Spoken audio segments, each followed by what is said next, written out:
Henson Perry Windsor and family were the next settlers building their house across Shoal Creek Wash north of Enterprise, and they were soon followed by Elijah T. Adair. Elijah's wife, Lucy Adair, spent over 20 years of her life as the community's official midwife. So you think you're busy? Let's turn to Grandmother's Day and spend some time with her. No electricity, no automatic washer, no refrigerator. Food was cooked on a stove fired with wood. Butter was made from cream in a churn with a dasher. Cheese was made from a large quantity of milk by hand, accumulated in a large tub, treated with tablets to set the curd and dispose of the whey, heated to a required temperature, put into cheese hoops and pressed for 24 hours. Bread was made by hand. Clothing was made by hand. Soap was made by hand. Quilts were made and quilted by hand. Speaking of quilts, do you think there's quilting in heaven? Here now with a skit, direct descendants from Lucy Adair, Quint and Carrie Jones, Levon and Colleen Randall will give a skit, Is There Quilting in Heaven? I don't hear nobody.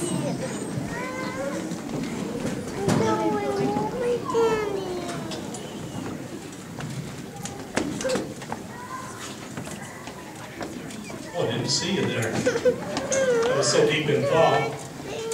You look like a pretty intelligent bunch, though. I want to ask you a question. Do you think there will be quilting in heaven? This morning I said to my wife, can you see that I'm getting thinner? Today I'll return home promptly at 12, so be sure you have a good dinner for me. How about a meat pie? And when that's in to bake, remember the way to reach my heart is through a shipped cream cake. For that fine dinner, best of cooks, I'll thank you in advance. And oh, by the way, while it's cooking, please mend that hole in my best jean pants.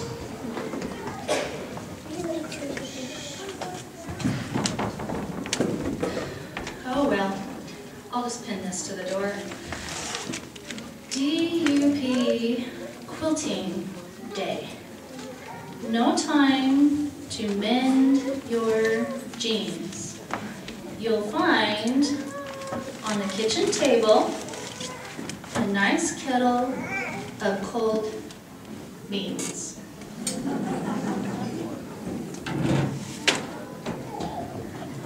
There's the noon whistle. I've been thinking of that treat in the stove all day. It makes me want to whistle. Well, there's a note pinned on our door. I gasped. Another quilt. I won't stand for this. It's not the way I'm built. Pieces to the right and pieces to the left, 6 days out of 7. I hope that when my life is over, there's no quilting in heaven. I ate the beans, laid down for a nap, and then I started to dream. I stood at heaven's gate. A little angel was standing there waiting for, so it seemed.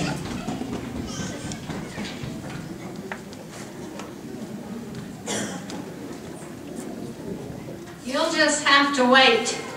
St. Peter is too busy now to judge your innocence or your guilt. He's busy helping our sisters there who are setting up a quilt. I peeked inside. I almost cried. The quilt display was all double wedding rings with fleecy clouds for lining and rainbows for the bottom covers. Oh, now St. Peter's coming back. I'll tell him my sad story and my plight he'll soon discover.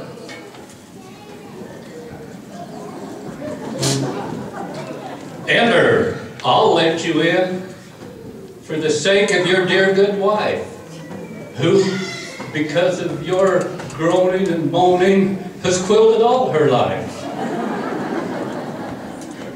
Just go right on in. We don't mind the hole in the seat of your best jeans. Just go join the brethren and eat those cold old beans. I'll be hanged if I will. Even if I'm forgiven, you can just send me somewhere else if there must be quilting in heaven. Well, what do you know? The pearly gates closed and left me outside. In this icy air, I'm almost frozen. Oh. If only I had just one of those cozy quilts to warm these frost toes, and never more at nice baked beans will I turn up my nose. Oh, woo-wee! A dream like that must be warning me. Maybe there's more quilting quilts than guys like me can see. When you visit the DUP home, my wife sure won't be working alone. There you will see the family head busy with needles, pins, and thread. With pieces to the right and pieces to the left, 6 days out of 7, making DUP quilts, getting ready for heaven.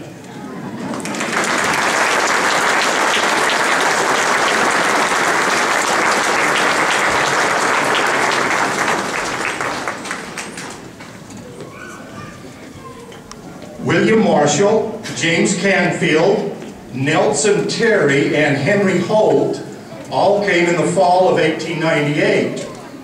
Marshall proved to be a great asset to the settlement as he had equipment and knowledge for making bricks. He built the DUP building and many other homes in Enterprise. In the spring of 1899, John Day, Emil Barlocker, John Z. Alger, and James E. Hall made their homes in Enterprise. To John Day goes the honor of being the first merchant and postmaster in the community. Emil Barlocker had the first home in the community to be erected of native volcanic rock.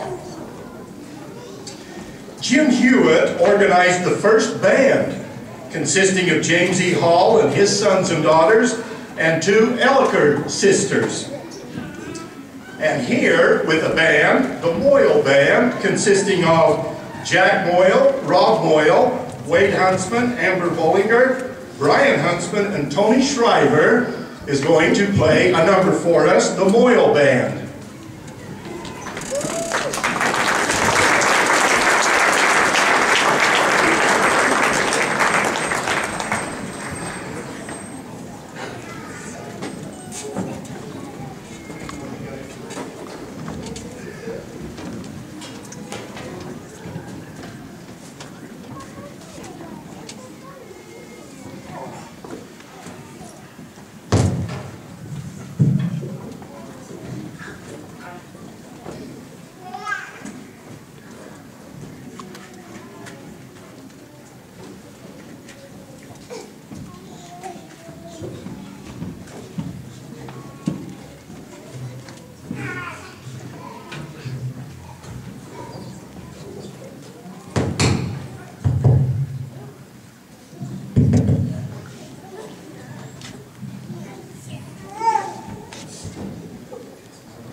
Alright, we've never played in public before.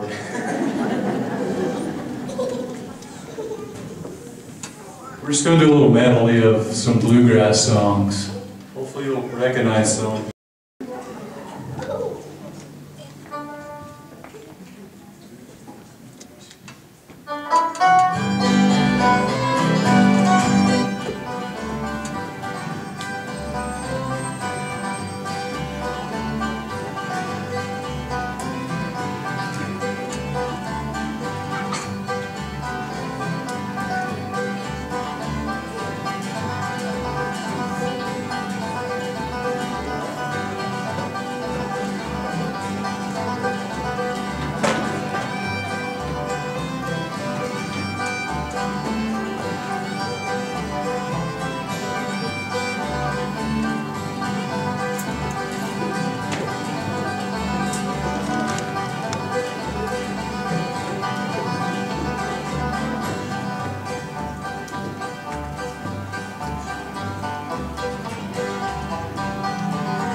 And of course, we also recognize our world-famous Enterprise String Band. That Enterprise has a greater abundance of natural musical talent among its people, or else has the talent she has more highly trained has long been conceded by eminent visitors who have had occasion to hear them perform. Little did the people of Enterprise realize in 1915, when William C. Staley came into town to be principal of the school, that he would become a vital part of their community and play such an important role in shaping its musical history. He brought with him an enthusiastic love for good music, and it was contagious. He taught singing at the school, and then he organized a junior high band, followed by a dance orchestra. In 1925, a male quartet consisting of Leif Staley, who was first tenor, Wendell Robinson, second tenor, Elvis B. Terry, baritone, and A. Theone Jones, bass, took first place in a church-sponsored MIA music contest in Salt Lake City. Then the next year, in June of 1926, they won the award a second consecutive time. And at this time, they were offered a contract by the Ellison White Company to go on concert tour. But for various reasons, they were unable to accept it. Here now to perform for us are grandsons, nephews, or grandnephews of that quartet. Cody Staley is the grandson of Leif Staley. Wendell Robinson is a nephew of Wendell Robinson. Jeff Barlow is a grandson of Maribel Terry Holt, who was a sister to Elvis Terry. And Robert Moyle who is a grandson of Theon Jones. They are now going to sing, "Come, Come, Ye Saints."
Thank you.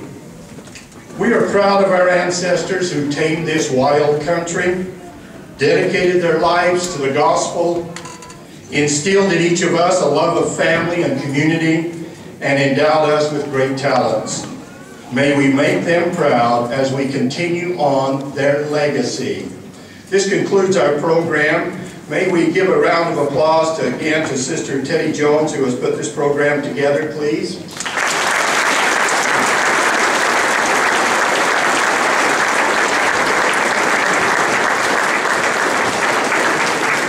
Remind you that food and drink will be available for purchase out at the pavilion starting right now at the end of this program and continuing on through the races this afternoon. We would ask Sister Kay Smoots to please come forward and give us a closing prayer now. Following the prayer, the string band will play some more music for us. Thank you for being here.